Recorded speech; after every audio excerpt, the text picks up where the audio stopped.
Hi, Empress Justice here, and welcome once again to Empress Justice Daily. This is actually going to be a special edition that I'm doing, a special reading, because today is the day that the Mother of Dragons comet is extremely visible and closest to the sun today. So just after sunset, it's likely that we're going to see the Mother of Dragons comet orbit around the sun in the northern hemisphere.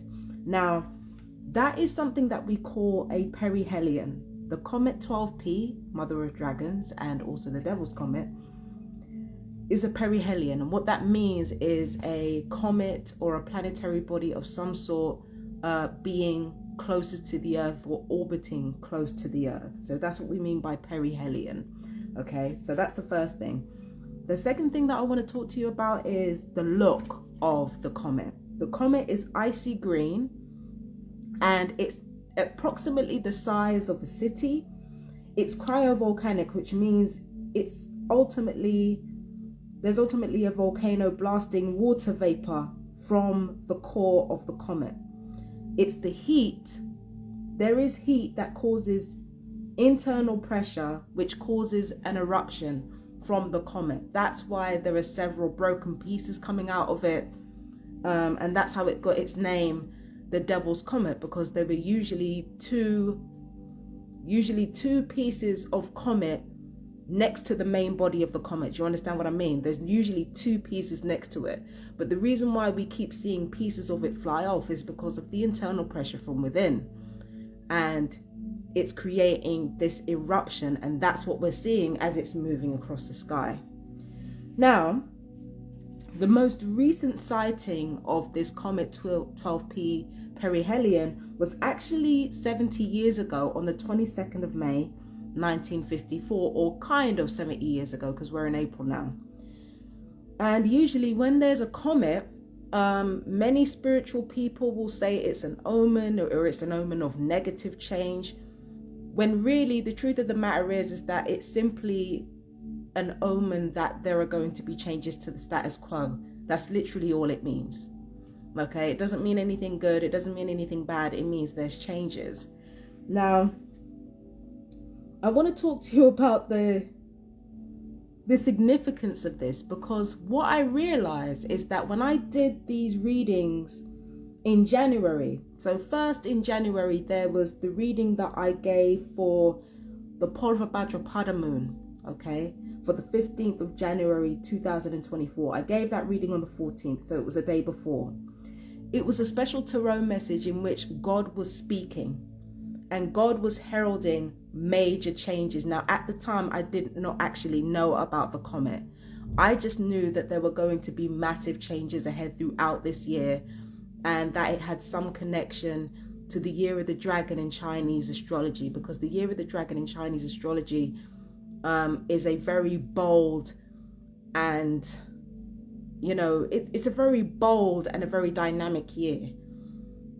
So a lot of different things were always going to come out. Now, when I gave that reading in January in relation to the Purva moon, I think it was in Aquarius, it had not reached the Year of the Dragon yet. It was a preliminary event in which massive prophecies were coming to pass, not just from me, but from a lot of creatives and a lot of other people who were basically getting the truth out.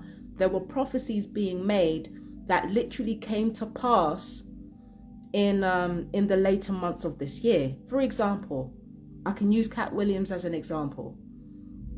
When you're going to Diddy's parties, you got to tell him no. Now, he's not the only one who talked about Diddy, all right? But in January, what he was saying about Diddy, that was a preliminary event. And then came the lawsuits from Cassie Ventura, who was one of P. Diddy's victims. Then came the lawsuit. Then came lawsuit upon lawsuit claiming Diddy was sexually abusive and all the rest of it. I'm sorry to talk about this, trigger warning, okay? Then came all the revelations about P. Diddy's misdeeds. So the prophecy, Cat was prophesizing without realizing it, that P. Diddy would be exposed in a way that he wasn't before. He prophesized that. And that's what I realized that I had done with this Mother of Dragons comet that would herald massive changes globally. It's already happening now. think about the year that we've had already, and it's only April. So during the special moon day message, I said that God was speaking. And the irony of that is that Purva Bhadrapada is usually associated with the devil. I will get to that in a minute, okay? So I had a special moon day tarot message that said there were going to be huge changes heralded. And at the time, I did not know that it was to do with the Mother of Dragons comet or the Devil's comet. But then I also did another reading for Ashwini when it came to the Jupiter conjunct. Now, between Purva Bhadrapada on the 15th of January and the Jupiter conjunction of the moon, Jupiter conjunction with the moon in Ashwini on the 18th of January, between those two events, Jupiter seems to be incredibly important to the conversation symbolically. Now, what I explained during that reading was that greater power, there would be greater power behind our assigned roles. What that meant was that we would find ourselves being in the same position that we were as children, but that the power dynamics within those roles would shift. So for example, if, I don't know, you're seen as the screw up of your family, you're seen as the vulnerable one of your family, you might be seen the same way now, but the nature of the power dynamic might change. So instead of you being the one who's, looked down on or taken for granted or any of that stuff, instead of you being that person, you may end up being the person that everybody looks to, or you may be the one that people are most likely to listen to. I'm lighting some incense right now. So it's that type of thing. It's like your roles don't change, but the power dynamics do. That is the nature of this comet, and that is the nature of Jupiter as a whole, because Jupiter is about change of leadership. So Jupiter throughout this year has been speaking, not only through its dominant nakshatra, Jupiter dominant nakshatra of Purva Bhadrapada, but it's also been speaking through the Jupiter conjunction with the moon. The Jupiter conjunction with the first quarter moon in Ashwini was like a preliminary event that actually prepared us for the coming conjunction with Uranus, or the past conjunction with Uranus, right? So the whole time I was prophesizing the conjunction, I was prophesizing what would happen during the conjunction, what would happen during the comet, and I didn't realize I was doing it. But essentially what it's about, if we want to relate it to Jupiter conjunct to Uranus, because that is very important to the conversation when it comes to the comet, that combined with the comet, it means huge changes are afoot, and it means power dynamics are going to change. There are going to be big changes of leadership. And many of the people who felt themselves powerless, you might find yourself being more powerful than you have ever been. Those same things that might have been your Achilles heel before this point, and it started in January, the same thing that might have been your Achilles heel before this point could be some of your greatest strengths now. That is what we're looking at. We're looking at change of leadership. We're looking at change of the status quo. Those who have had their time in the sun, that time is up. Now it's time for things to shift. Okay? Now, I got to talk to you about specific months of the year, because with 12P, right, with Comet 12P, this is not going to be the only time that the Northern Hemisphere are actually going to see this comet. It's not going to be the only time. It will be in close proximity to the Earth on the 2nd of June. So we will next see Comet 12P, the Mother of Dragons card. The Mother of Dragons comet will come around again on the 2nd of June, but this time it will be in closer orbit to the Earth rather than the Sun. So it will be even closer and even more visible from the Northern Hemisphere in June. So this is exactly why I have to talk about exactly what to expect, not only, throughout the remainder of April, but through June as well. Now, January and June had one thing in common. It was a time for us to open and expand our minds. And it was a time for us to listen to what Spirit had to say. But whereas January was the time to prophesize, June becomes the time to galvanize. So January was letting us know exactly what to expect, exactly what was going to happen throughout this year. But when 12p comes around again in June, it's go time. It's go time. When it comes back around in June, it's go time. There's not going to be any opportunity to hide, any opportunity to prepare, nothing. June is the time to galvanize. June will galvanize us. January warned us ahead of time. It let us know what to expect. But then June is going to bring the heat in more ways than one. Do you understand what I mean? And in March and April, all the prophecies of January, it came to pass throughout the year, but it especially came to pass in March and April. Like all these things that we know about before, they're all coming to pass now. They're all coming to pass, okay? And also, I've got to tell you something else that I noted as well. There's something else I wrote down. When it comes to the Mother of Dragons, when it comes to the prophecies that I gave for Ashwini, for the Jupiter conjunction, because remember, Jupiter technically is associated with dragons because of Purva Bhadrapada. Purva Bhadrapada in Pisces is double Jupiter, right? When I gave that Jupiter conjunct the first quarter moon on Ashwini reading on the 18th, our government over here in the UK published information about a weapon called Dragonfire on the 19th of January.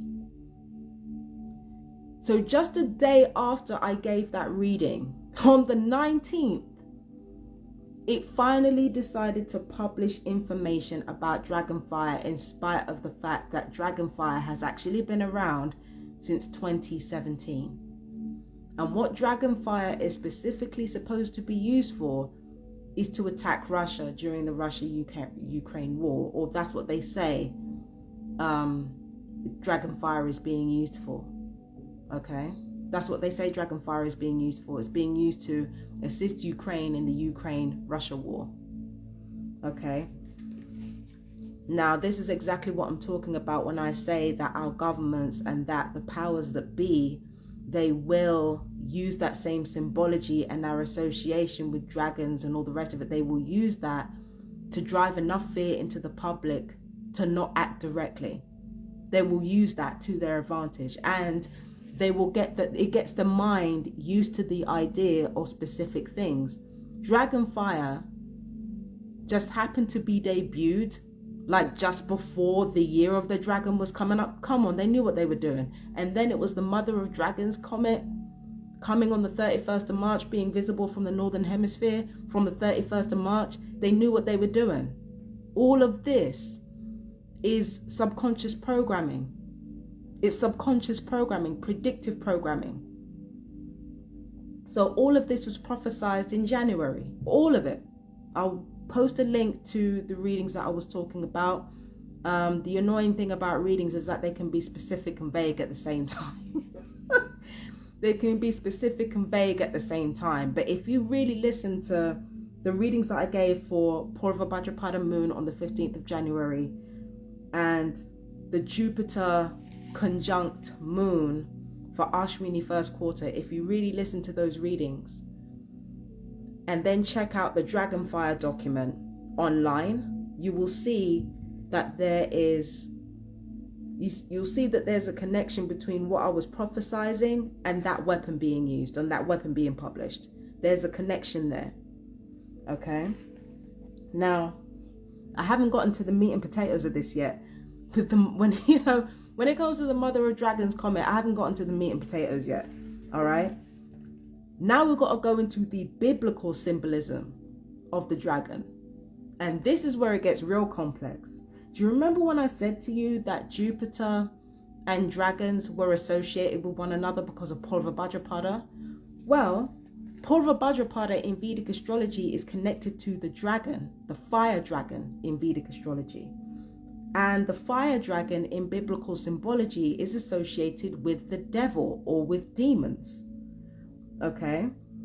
Now, Uttara Bhadrapada is to do with water, because I discussed that during the first quarter moon with the first quarter moon in Ashwini conjunct Jupiter. I discussed Uttara Bhadrapada then.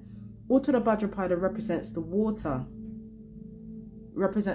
aspect. So Purva Bhadrapada represents the symbolic aspect of the mother of dragons comet, and Uttara Bhadrapada represents the reality of what that comet does, because the comet itself is ice and water. It's not actually fire. The heat comes from, if I'm not mistaken, the heat comes from how fast the comet is traveling.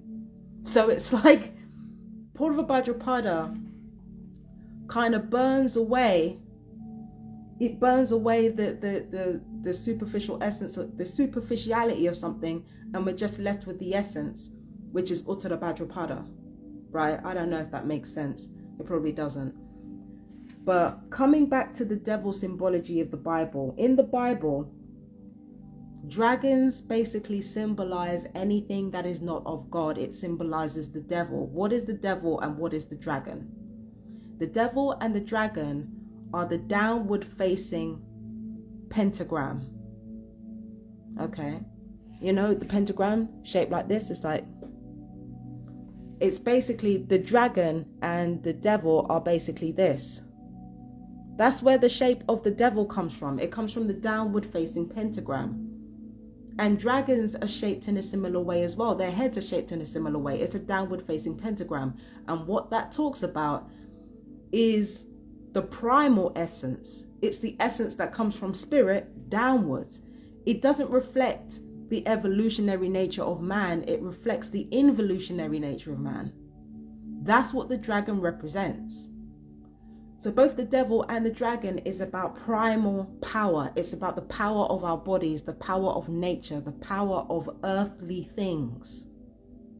So that is what the dragon is associated with in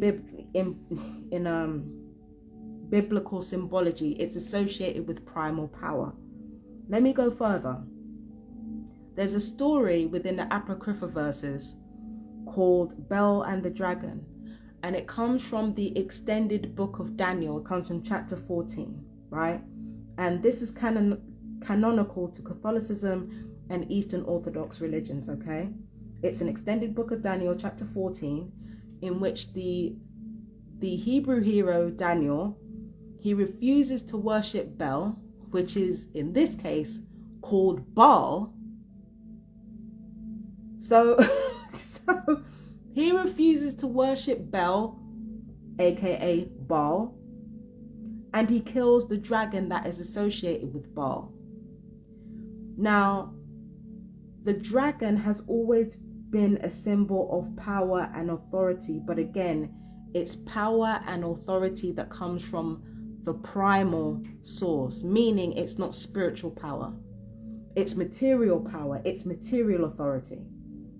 So Daniel killing off the dragon is essentially killing the materialistic hold over him. Do you understand what I mean? That's essentially what that means. It means it's killing off his connection to the primal, to nature, to the material realm in order to evolve. That's what he's doing. Okay? And it really reminds me of the serpent in the Garden of Eden, because the thing is, the serpent is also reptilian. Anything to do with the reptilian, it's reflective of the reptile mind that is actually inherent within the human body, within, I think it's the human body. I don't think it's just the human body, but it's reflective of what is called the reptile mind, aka our subconscious mind or our primal mind. So the serpent in the Garden of Eden is associated with not only that, but it's also associated with the Kundalini Shakti, the energy that travels through our spine and nervous system. Okay? And it's seen in the Bible as an instrument of the devil, meaning that knowledge of our primal selves, knowledge of our primal bodies, is seen as something that is inherently demonic, inherently evil. Do you understand what I'm saying? So there's that. And then there's also the fact that the dragon in the Bible has 7 heads and 10 horns. The 7 heads are related to the 7 planets in alchemy. Saturn, well, the 5 planets and the 2 luminaries. Saturn, Jupiter, Mars, Venus, Mercury, and then you've got the moon and the sun. So that is what the 7 heads of the dragon are about. And the 10 horns are to do with, let me get this right. Hold on.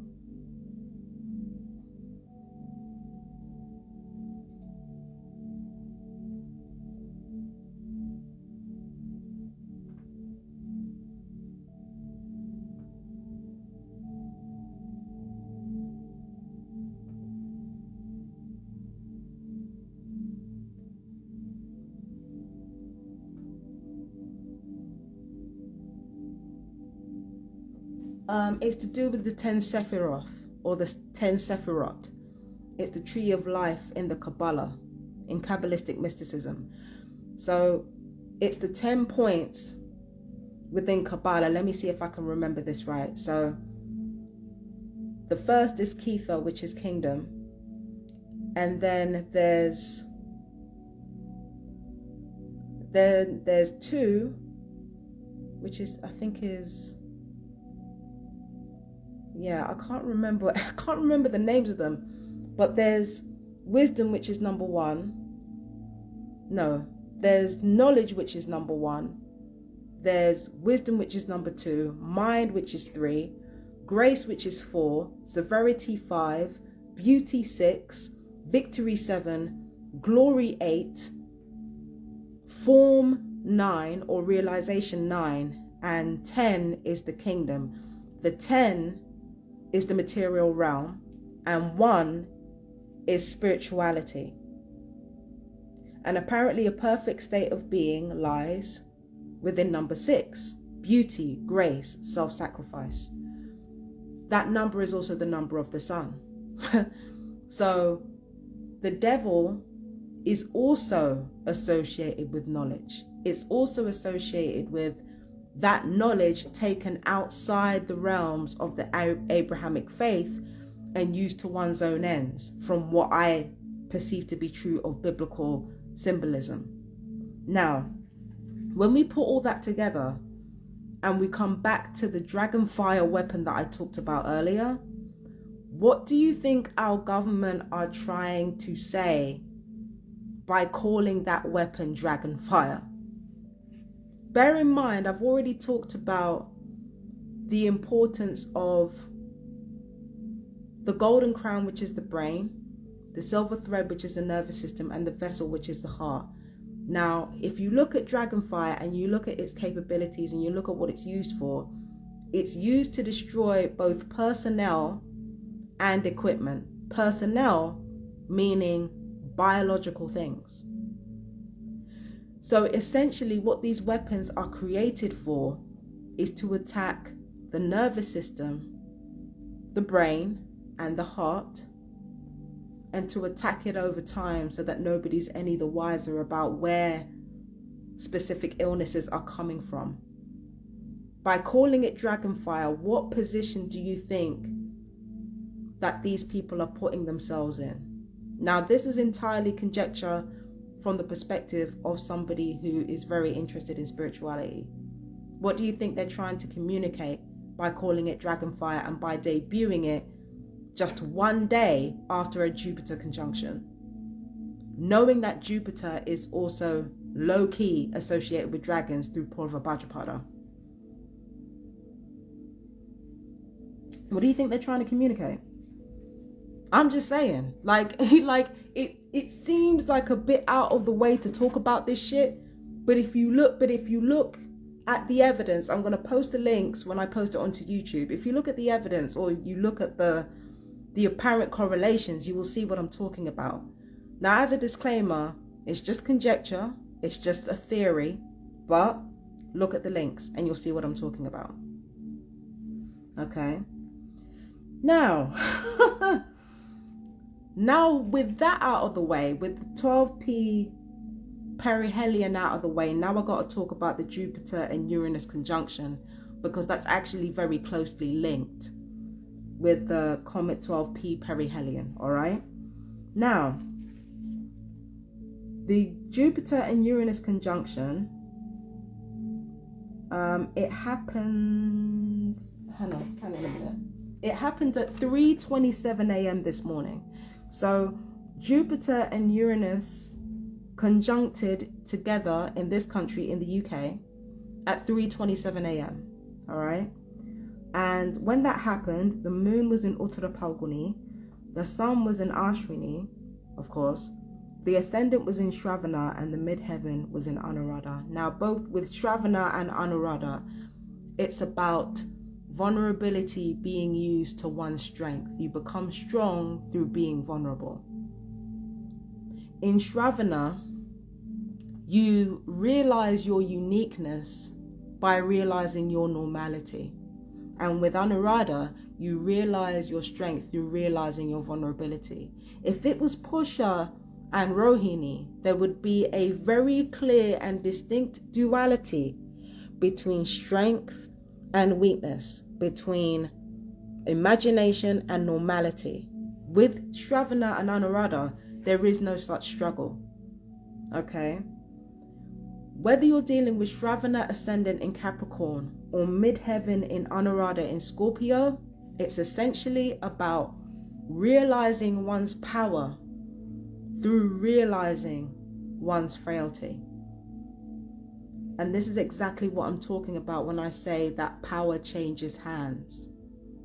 When Jupiter is in the conversation, when there is so much Jupiter in the conversation, power changes hands. The meek shall inherit the earth. And this is especially the case with a Jupiter and Uranus conjunction like this, because when it was conjunct, both planets were in Kritika. So on top of vulnerability being turned into strength, Kritika is a massive catalyst in and of itself as a nakshatra. Kritika in Aries is a massive catalyst. It's the harbinger, not even of change, but it's the harbinger of something new. It's the harbinger of a new phase. Okay, it's the harbinger of a new phase. With Uttara Phalguni in Virgo, I find it quite funny that Uttara Phalguni moon is here, because with all this Jupiterian energy in the air, it's funny that we have Uttara Phalguni, which is a very balanced and it's a very balanced energy. There's no real conflict between the animal and the divine. With Uttara Phalguni, they tend to be united with one another, especially when it's in Leo, right? It's not the same as Purva Bhadrapada. Purva Bhadrapada has duality, but Uttara Phalguni doesn't really have that duality. It's very well balanced. But then again, it makes sense when the ascendant in Shravana and the midheaven in Anuradha is here. That balance starts to make sense, because it's like, instead of this internal conflict, this internal wrangling, you have a perfect balance of vulnerability and strength collectively. But again, just because the cosmos has this connectability between vulnerability and strength, it doesn't mean everybody will benefit from it. Like I said before, whoever was powerful is not powerful, and whoever wasn't powerful, now they're getting their opportunity to be powerful. But at the same time, whilst I'm saying that, I want you guys to understand that it doesn't actually mean that the powerful have not prepared for this. Remember, we are dealing with alchemical fraternities, we're dealing with cabals, They have all this alchemical knowledge, thousands of years worth of alchemical knowledge. They're way ahead of us. They have already prepared for this. It's us that are out of the loop. It's the rest of us that are out of the loop. It's the masses that are out of the loop. So they've already prepared for this eventuality when the meek, technically speaking, would inherit the earth. They are already prepared for this. Okay? So, whilst it is a very exciting time, and whilst it is a time of great revelation, and a time of great judgment, and a time of immense change, be on your P's and Q's, because that's not the end of the story. I don't deal with false hope on my channels. I don't deal with false hope. I don't deal with, telling people, oh, there's going to be a great shift, because what happens is that spiritual people tell you there's going to be a great shift happening, but they leave you completely unprepared for the drawbacks. Do you understand what I mean? Keep your mind positive, keep your soul positive, but be prepared, because spirituality should be something that's truthful. Okay? Now, when it comes to the links with regards to Dragonfire, Ashwini first quarter, and the special moon day readings, I'm going to leave those links in YouTube. I might link some additional information about Purva Bhadrapada and its associations with the fire dragon. I might leave a source for that. I'm definitely going to leave a source for Bel and the dragon, although they don't really go into much detail online about the story of that. So yeah, that's that's it for the essay portion of this reading, because I was going to do basically a video essay and a reading for you guys, because I know you love the readings. So let's get started with the reading, okay? Now, I got an overall reading card for this time period, and bear in mind that the Jupiter-Uranus conjunction, the next one is going to be in 2037, so 13 years later. And the next perihelion, close proximity to the sun, I think it's somewhere in 2097 or 2095, something like that. So this is a reading for the overall time period, okay? And it's quite a long time period, so pay attention for this one, okay? Let me get some drink.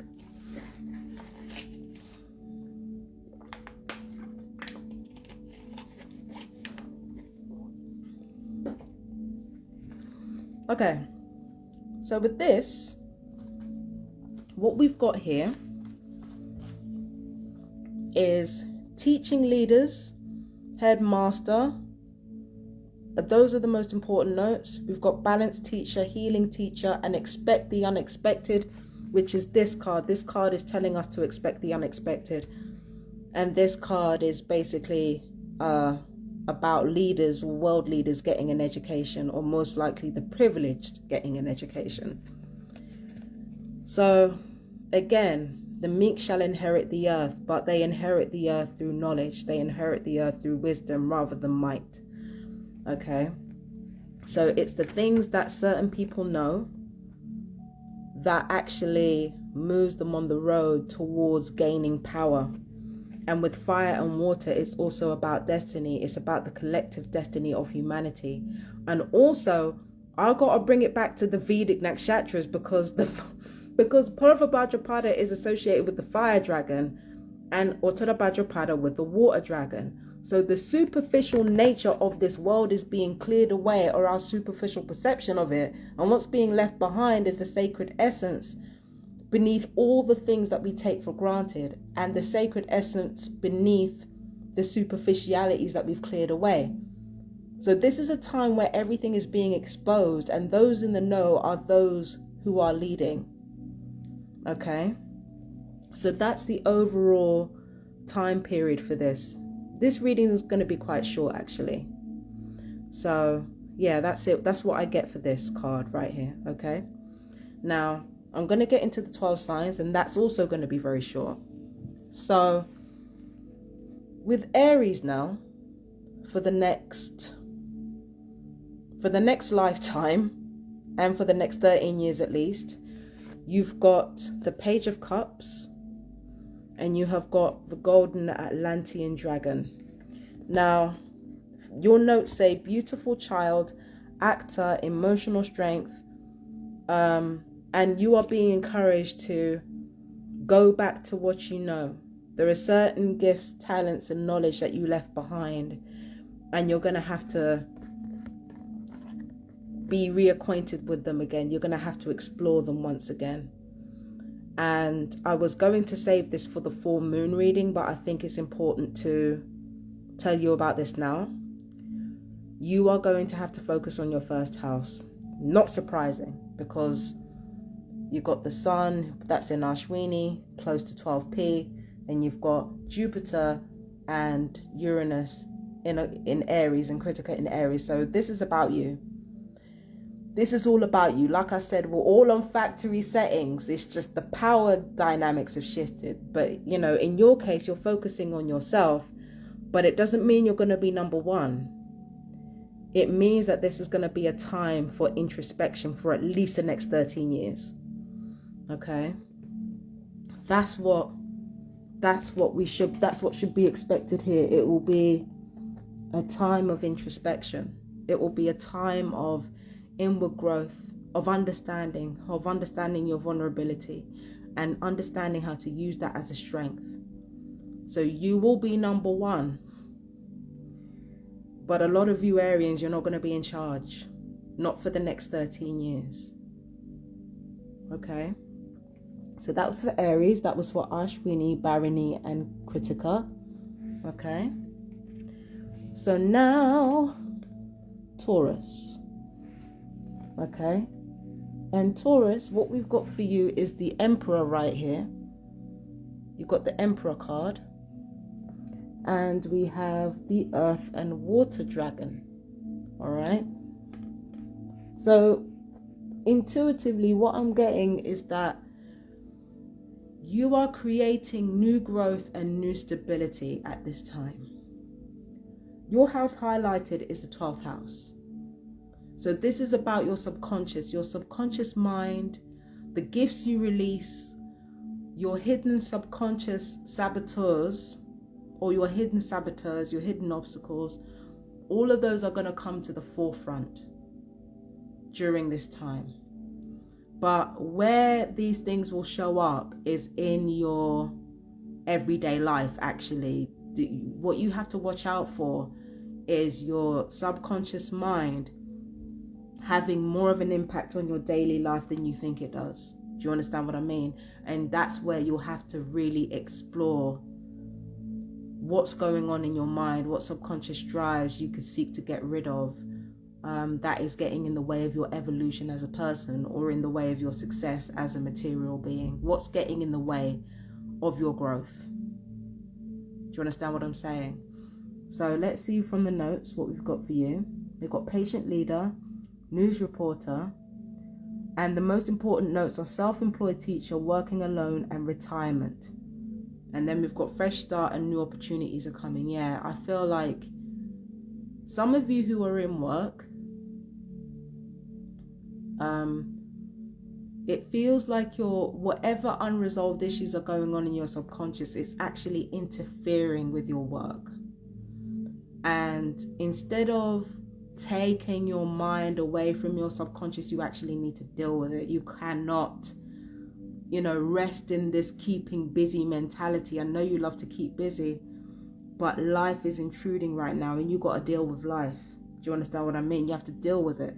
You can't be out here denying yourself and denying what it is that you need and want emotionally. So that's it for Taurus. That was for Kritika, Rohini, and Margashira. All right. Thank you, Taurus.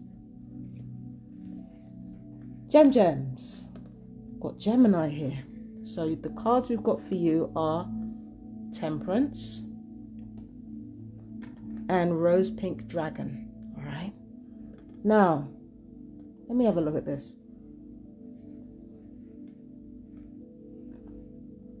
your stuff going on is to do with karma. It's to do with destiny. It's to do with your social group, all these things. But what I see for you is, although these are really intense themes, like we're talking about karma, destiny, your social group, your peer group and everything. This is it's really intense subject matters, but it doesn't come across in an intense way. It's weird. The way it plays out for the next 13 years or for the next lifetime, the way this plays out is like, it's almost mundane. There's a mundanity to it. It doesn't play out really, really dramatically. It's just like slowly but surely, you may start to find your tribe. Slowly but surely, it kind of creeps up on you. During this time, I think it's more important to focus on your karma and focus on what you're leaving behind, from the way that you treat yourself, from the way that you treat others. What are you leaving behind?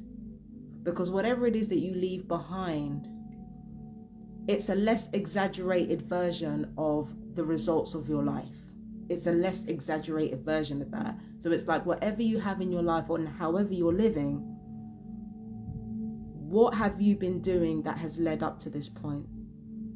And whatever it is that you've done, it's likely to be less dramatic than what's actually happening in your life, or at least feel that way to you. So you've got to explore your, what kind of legacy you're leaving in the world. What kind of life are you leading for yourself is ultimately what you need to think about. And also the 11th house is to do with technology. But like I said before, all of these things, it's like you start off with very, very low stakes and you build those stakes up. So it's very low stakes at the moment, but it's still very important over the next 13 years. So for you, we've got humble leader, open your heart, connect with love. Humble leader, open your heart and connect with love is what you're being advised to do. And then your most important note is humble teacher. There are some of you who become better not through being chastised, overly chastised, but you actually become better through a person that kind of reminds you, you know what, you're too good for this. You're too good for this behavior. You're too precious to be doing that shit. That's the type of energy that they come with. They come with like, you're just too good for this. Stop it. And for the next 13 years, you are in a space of radical acceptance. Like you will find yourself in places of radical acceptance. And it's through that radical acceptance that you will see yourself clearly, including what you need to improve on. Do you understand what I mean? So that was for Gemini. That was for Margashirsha, Ardra, and Ponavasu. Thanks, Gems.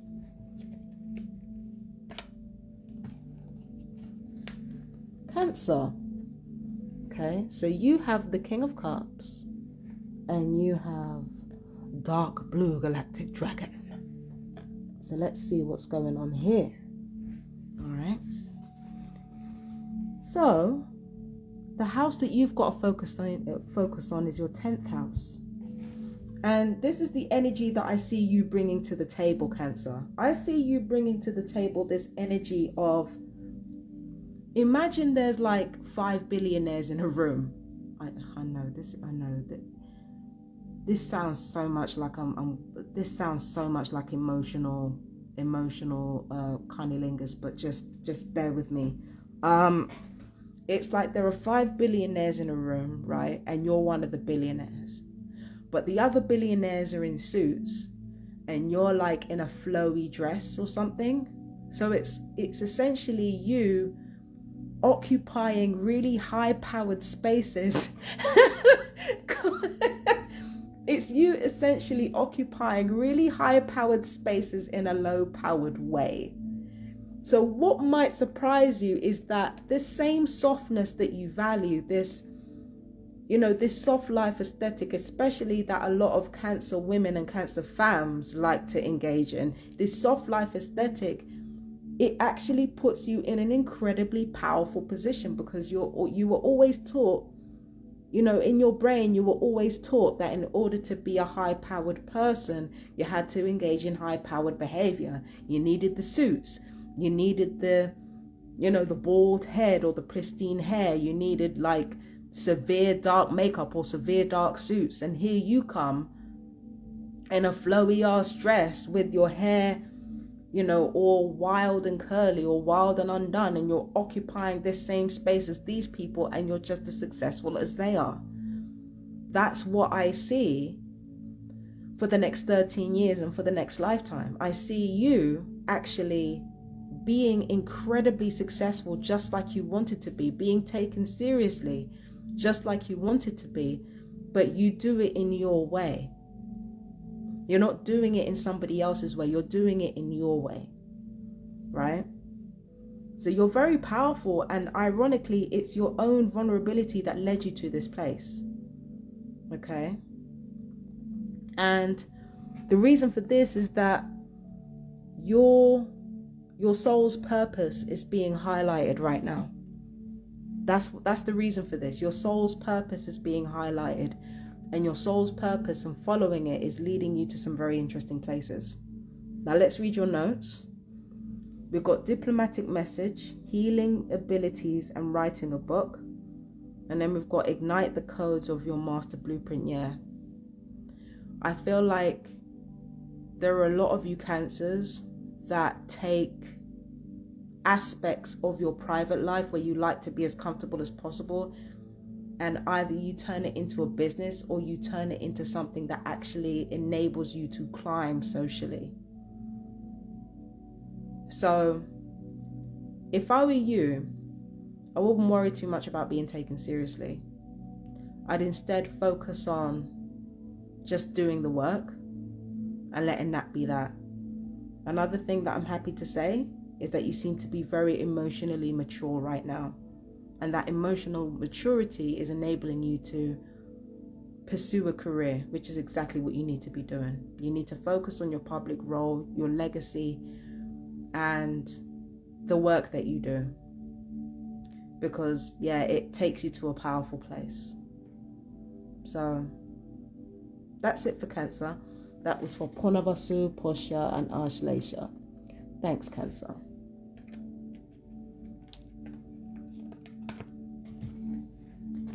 Leo now. So you have the Six of Swords and the Golden Solar Dragon, because of course you do. All right, babies, let's see what we've got here. All right, so first of all, your 9th house is highlighted. That's the house of your long-term fortune. That's the house of, I think there's a house of spouse as well. Long-term fortune, spouses, life experience, informal education, far-flung travel, your faith, your beliefs. All of these things are things that you're going to need to reinforce at this time. Because your faith will be, even though there are certain aspects of your life that will be quite easy going over the next 13 years to a lifetime, your faith might be tested several times. So it's important to strengthen your faith. When it comes to the things that you believe, study them voraciously. Like, just fill your mind with the knowledge of what you believe. Just fill your mind with it. Like, just surround yourself with things that help you expand your mind. Just surround yourself with that, because that will actually really put you in a wonderful position when you allow your mind to open up. You know, I can already see that there's a period of stress that a lot of you Leos have been through, that, you know, I can already see there's a period of stress that you Leos have been through, that you are, you know, that you are kind of leaving behind now. Like, there's a period of stress that you're leaving behind, and it's really lovely. But now that that period of stress is leaving you behind, now is the time to really come home to your faith and come home to your your true beliefs and your true values. Okay, because you're about to be very blessed and very abundant in this area. So let's see what we've got for you. We've got successful strategies and systems. And the most important notes are much travel, many moves, and determination. So you're not going to be staying in one place for the next 13 years to a lifetime. You're going to be traveling a lot. You're going to be doing a lot of important things. And you are going to be meeting people of different backgrounds, different life stories. And you are going to have a more enriched mind. And that will make you a wiser person. And there will also be some ancestral stuff going on, because I've got DNA reprogramming and light codes activated. So I see a lot of ancestral power behind you. And I see you in examining your 9th house considerations. I see you reinforcing your bloodline or strengthening your bloodline and not even realizing you're doing it. Do you know what I mean? You're not even realizing you're doing it, but you are strengthening your bloodline. Okay, so yeah, Leo, that's what I got for you. So that's a great thing. Love that for you. Once again, focusing on your 9th house, focusing on what you believe, your long-term fortune, all of this is going to be very, very important for you. Okay, I love you guys so much, Leo. That was for Maga, Parva Palguni, and Uttara Palguni. I'll see you guys later. Bye-bye. Oh, hold on. Leo, you become a leader. That's what I forgot to tell you. I knew I was forgetting something, but you actually become a leader in the next 13 years to a lifetime. You become a leader, but the kind of leader you become is a gentle one. That's the thing. You become a gentle leader, a humble leader, but a powerful one. So that's something to consider. And I feel like what you're going to be teaching people, it comes from something within your bloodline. Okay? So that was for Leo. That was for Maga, Purva Palguni, and Uttara Palguni. I love you. Bye-bye.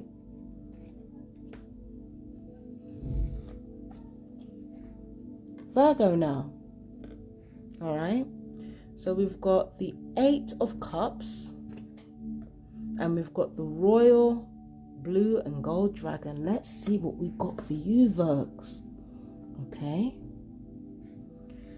Now, let's see. First of all, got to talk about your 8th house, beloved. Okay, because for the next 13 years to a lifetime, it's going to be all about your 8th house. All right, it's going to be all about sex, death, the occult, other people's money. It's going to be about taxes, debts, but it's also going to be about making vast amounts of money, which I do see for you. Sometimes the bigger the debt is going to be the bigger the money making opportunities. Ask any really rich person. They usually monetize their debts. And that's exactly what I see you doing, Virgo. I see you figuring out ways, well, some of you anyway, not all of you. I see some of you figuring out ways to monetize your debts. And I see you also honoring your ancestors, but in a different way than Leo does it. I see you honoring your ancestors through survival. And almost through a hyper individualistic sort of behavior. You know that you can't really do any good for your family as long as you're in their pocket. So you strive to make it on your own if you haven't already. Okay. Now what it says in your notes is multimedia, life-changing message, and new purpose. That's exactly what I see. We've got the number 8 here. That's the number of glory in the 10 Sephiroth. Okay, the 10 Sephiroth. That's the number of glory. That's the number of peace. Yeah, that's the number of wealth, actually. It's a number of wealth, and it's a number of challenging the world around you in order to attain that wealth. And speaking of which, this dragon right here is telling you to stand in your power with pride and wisdom. So really The 8th house is usually a very secretive house. It's usually not very bombastic, but the way in which you prioritize your 8th house, it's bold, it's audacious. It's like, I'm here and I'm going to do exactly what I want to do. I'm going to live out my ambitions. I'm going to make that fucking money. That's what I'm going to do. So there's a very, very deep-seated sense of ambition within you.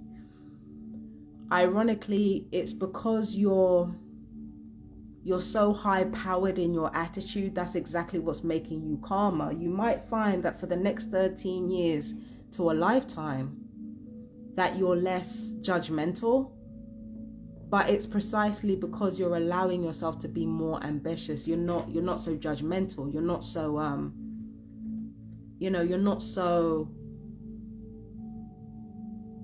you're not so impatient with people's flaws anymore, because you're finding your own voice and you're doing what you're supposed to be doing. That's what's happening with you. It's because you're doing what you need to do as a sign that you find that you're powerful. You are incredibly powerful, and you're standing in that power with your full chest. So that was for Virgo. That was for Uttara Palguni, Hasta and Chitra. Thank you, Virgo.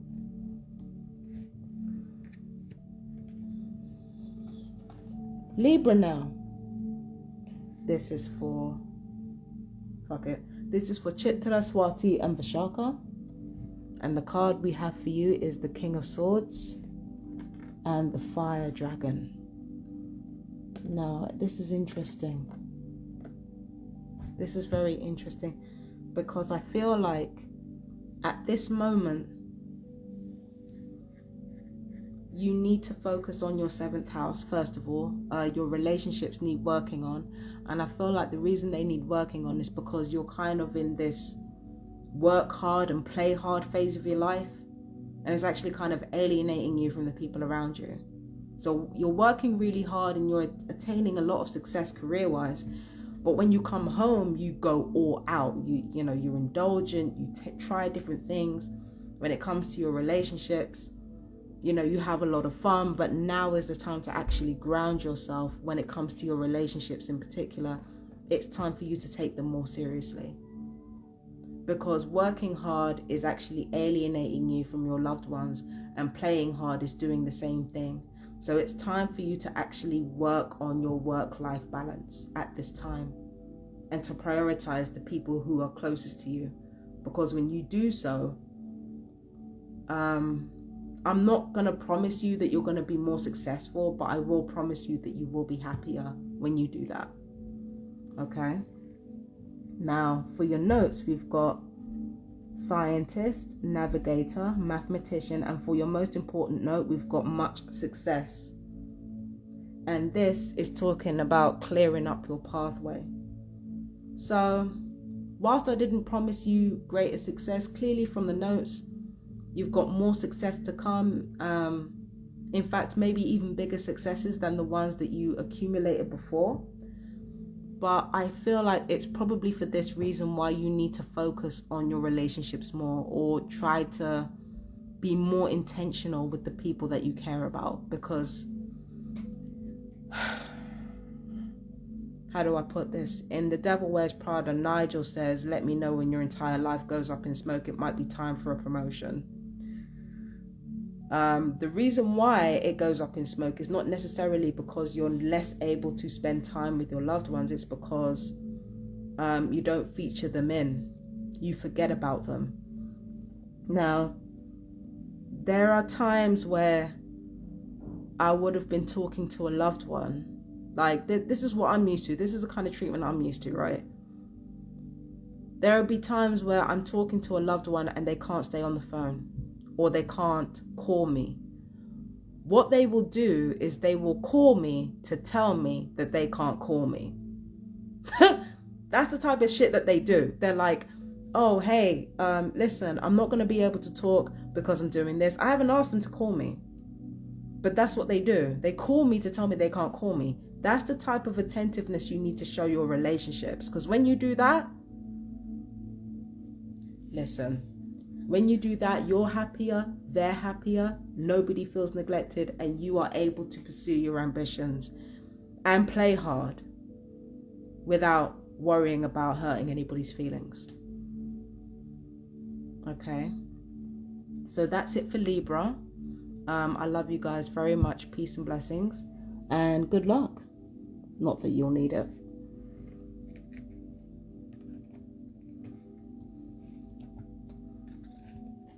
Scorpio. This is for Vishaka, Anuradha, and Jeshta. Okay, so when it comes to your finances, my darlings, you've got to clean that up. You've got to clean up your finances, all right? It's not easy, but it's something that you have to do. And I feel like at the root of your financial issues is you being out of step with your everyday considerations and your everyday life. Let me read your notes. It says lack of skills, but for your most important notes, we've got money troubles and debts. So for the next 13 years to a life, well, no, I'm not even going to say to a lifetime. Fuck all that. I'm sorry, Scorpio. I'm not calling a lifetime of money troubles and debt into your life. We're not doing that, okay? So for the next 13 years, maximum, because we're not talking about a lifetime, you may have money troubles and debts attributed to not really paying attention to paperwork, not paying attention to services, not paying attention to your daily life. These are things that you need to pay attention to, and your work is something that you need to pay attention to as well. Okay? You need to pay attention to all these things, because it might have you spending money where you don't need to spend it, and it might actually have you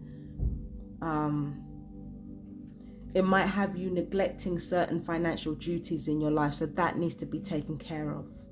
What this right here, this air dragon, is telling you is to communicate honestly and to hold a higher perspective.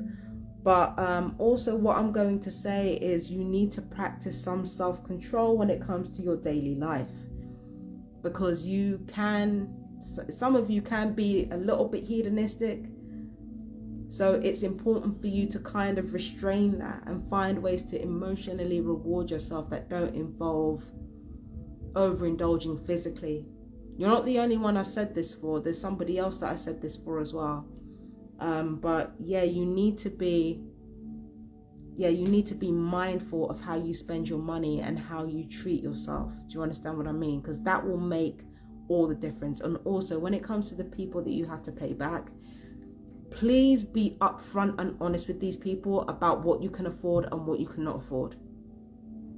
Find suitable payment plans so that you can pay some people back if you need to, but yeah, daily life is something that you really need to stay on top of, okay, for the next 13 years. I'm going to call into your life that after the 13 years, or even before the 13 years are up, I'm going to call abundance and financial blessings into your life, Scorpio. In fact, let me go through the cards. Go through the cards right here that bring some financial blessings into your life, Scorpio. Because we ain't going out like this, baby. Okay? I call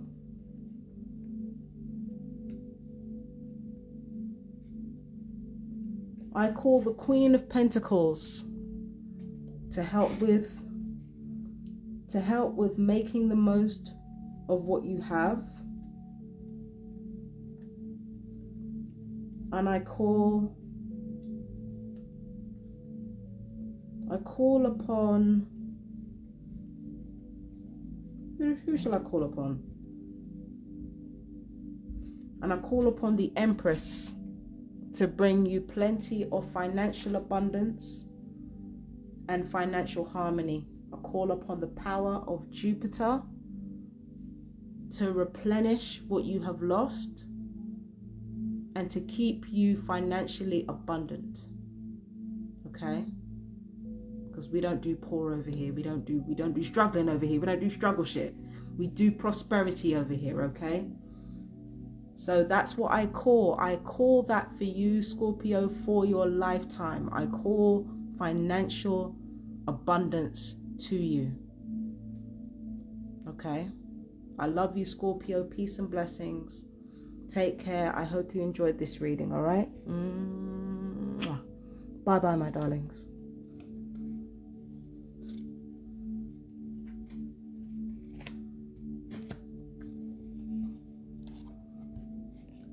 Okay, Sage. This is for Mula, Purva Ashara, and Uttara Ashara, okay?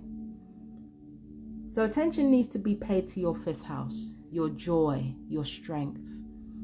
And the reason for this is because right now, you're not as focused as you could be. So for the next 13 years to a lifetime, it's got to be all about what brings you the most joy, what brings you the most fulfillment, because it's from that well of joy and strength that you actually find your purpose and you access untapped possibilities like this tells you to do. Okay, I do see you increasingly learning new skills for the next 13 years to a lifetime. I do see you learning new skills, but because your concentration isn't great, you might find it tricky, or you might underestimate your capability. No, that's it. Because you lack focus and your executive functioning ain't all that at the moment, it can make you think that you're poorer at what you do than you actually are. You're not poor at all. You're actually very, very adept at a lot of the new skills that you learn. Languages, anything to do with entertainment or creativity especially, you're very adept at a lot of what you learn. It's just that because you're not focused, or because your attention span isn't great, you feel like you're less educated and less intelligent than you actually are. So that same mistake that a lot of people make when it comes to Saggies, you are inclined to make that same mistake. But whilst they make that mistake because of how honest and blunt you are, you make that mistake because of how much you can sometimes lack focus. So it's important for you to channel everything from a deep-seated sense of fulfilled sexuality, from deepest joys, from a healthy sense of romance, from wanting to secure a legacy for yourself and future descendants. Like, when you act from that deep well of wanting to preserve and maintain joy, that is when you find greater focus, and that's when you stop feeling so insecure about what you know. Okay, now let me have a look at this. Yeah, you are on a journey of fulfilling your potential. And a lot of people will tell you, oh, it's too late to do it when you're older. But no, Sagittarius, you're just getting started, babes. You're just getting started on some real stuff. Okay? What else can I see? I feel like one of the skills you learn, some of you, not all of you, I feel like there's a particular skill that you learn that leads to further material wealth or abundance. Yeah, there's one skill in particular that you learn that makes you a lot more money than you're used to. I kind of love that for you. So the next 13 days look quite abundant. They look quite wealthy. And again, you need to have more faith in yourself, and you need to act more from a seat of joy. When it comes to your sexuality, you need to explore that. Not sex, sexuality. You need to explore it, and you need to truly understand it. Understanding these things and giving yourself that space to understand those things, that is exactly what is going to help you move forward in life for the next 13 years to a lifetime. Okay, so that was a Sag. That was, we all know who that was for. So take care, peace and blessings, Sag. Bye-bye.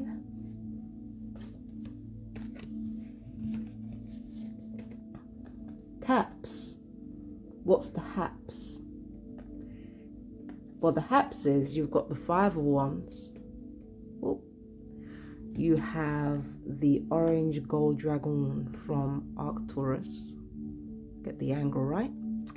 So what can we see for you guys? Well, first of all, I've got the 4th house for you.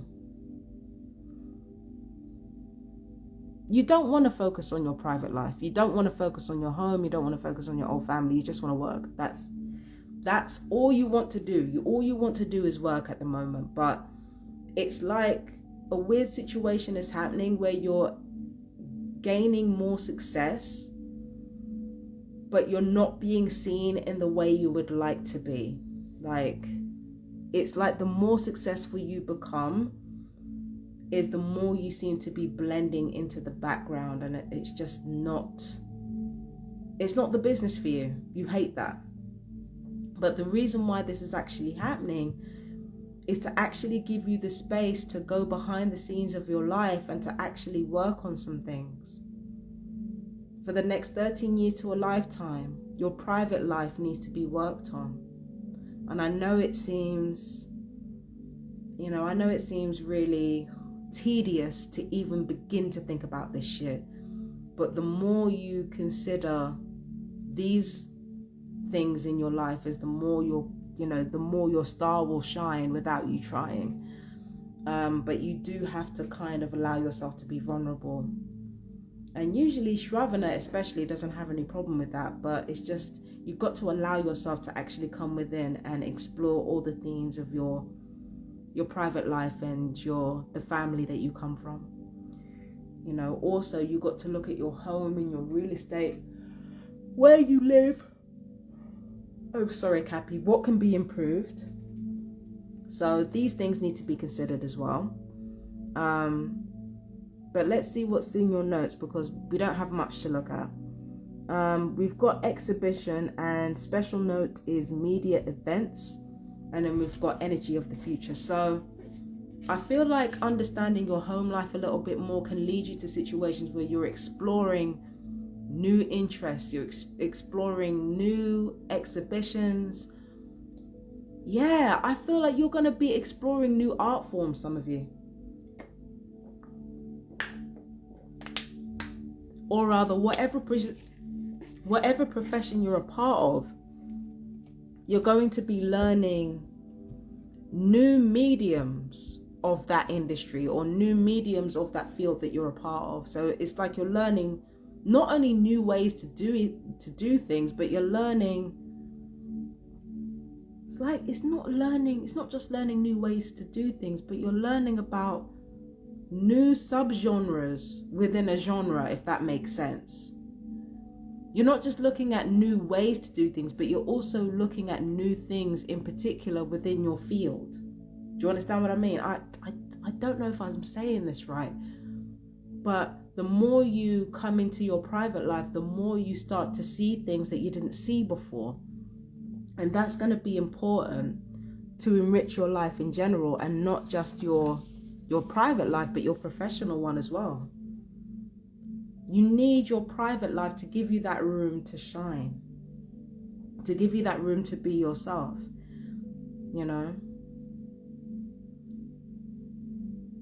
So that's for Capricorn. That was for Uttara Ashara, Shravana, and Dhanishta. Thank you, Cappy.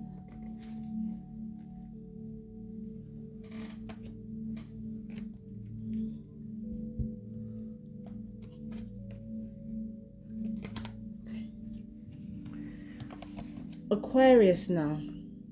Okay. Now, for Aquarius, we have the Four of Wands, and we have the gold, silver, violet flame dragon. Okay.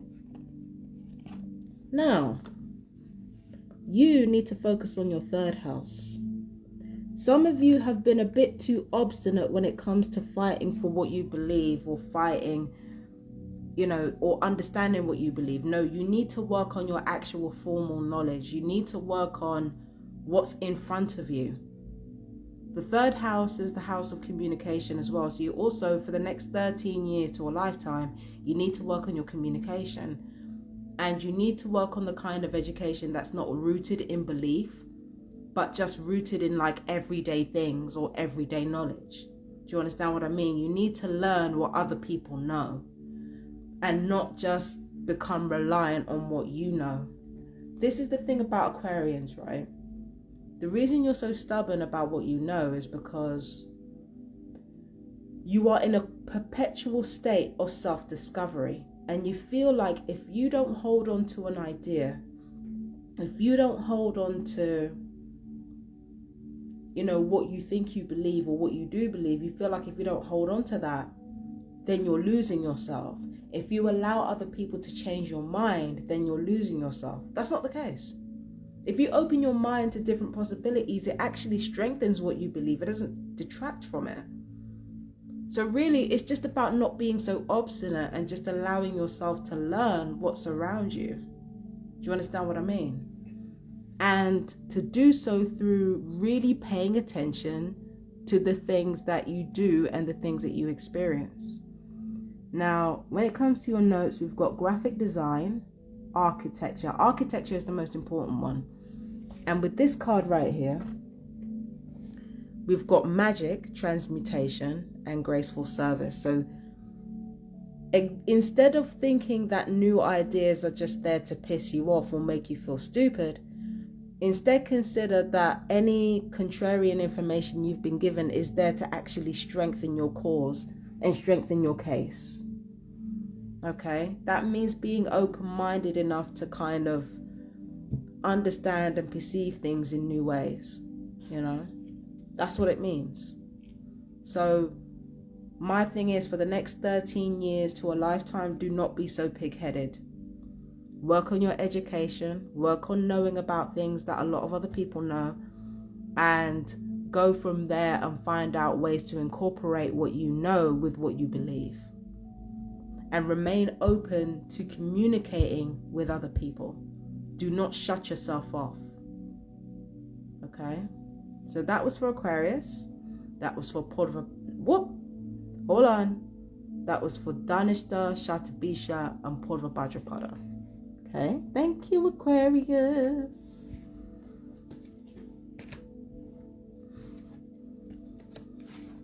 Last but not least, we have Pisces. Okay, so the card we've got for you is the Ace of Cups, the Golden Christed Dragon as well. So Christ and Pisces closely interlinked, very closely interlinked. So we're already off to an interesting start. Your house is the second house. It's the house of your identity, your values, what you truly find to be of worth. And the fact that your second house is in Aries, I'm about to say something really controversial, right? When it comes to your partners, not even romantic partners, but when it comes to the people that you work with, you like to work with people who challenge you. You like to work with people who don't necessarily lie back and agree with you. You see, it's very taboo. The reason why Pisceans will never admit this is not a failing of your sign. It's a failing of society. Because it's like, when it comes to romantic relationships, we will never admit this, but we're thinking that relationships should be nice and pleasant all the time. Nobody fights. Nobody's mean. Nobody says anything like challenging or anything else. But like Pisceans are like, nah, fuck that. Even in relationships that are not romantic, I want somebody to argue with me. And I want somebody I can argue with. So this is why when a lot of you end up with people that you know are not suitable, it's not rose-tinted specs you have on, it's red ones. Do you understand what I mean? It's red flag. It's red fucking glasses. It's not rose-tinted. You're seeing things entirely from the lens of, I want to deal with people who are actually interesting. I don't want to deal with people who are like just going to agree with everything that I say. I don't want to deal with people like that. You like to deal with people who challenge you, and it's okay to admit that. It's okay to want that, because it actually lights a fire underneath you. And Christ wasn't easy either, okay? When you accept the Christ light, you're not just accepting the peace and love or the flowery stuff. You're also accepting the side of Jesus that turned temples upside down. That's the part that you should accept in yourself too. And with the second house, you have plenty of opportunities to be busy, to be active, to be just out there in the world. You'll have plenty of opportunities to do that, and to be into contact with people who actually give you that challenge, actually give you that fire. The caveat, Pisces, though, is that you got to give them shit back. That's the caveat. Because if you don't give them shit back, and then you'll just perpetuate a cycle of giving shit to people who are meek. Don't be meek in front of people that you actually like or desire. Don't do that. Fight back, okay? You don't have to go over the top, but do fight back. Do engage in a little bit of horseplay. Do you know what I mean? Like, just be a bit rougher. It's okay for you to do that, you know? Now, with your notes, we've got creative purpose, inspirational journey, creative portfolio, and wearing your heart on your sleeve. So yes, you do that. But with this, we also have accept the Christ light, you are protected, expand your heart, and remain fifth dimensional.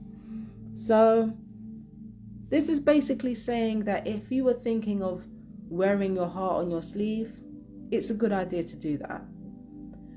And it's a good idea to do that with the type of people and the type of environments that you want to be in. Like, you can afford to wear your heart on your sleeve. You can afford to be a bit more blunt and open, you know? So, yeah, like for the next 13 years to a lifetime, it's okay to like, it's okay to like a bit of healthy conflict and a bit of healthy competition, as long as you're bringing the heat back and you're not just snapping at the last minute. Like, bring some heat back and you'll be fine. So that was for Pisces. That was your reading. That was for Purva Bhadrapada, Uttara Bhadrapada, and Revati. I love you, Pisces. Bye-bye.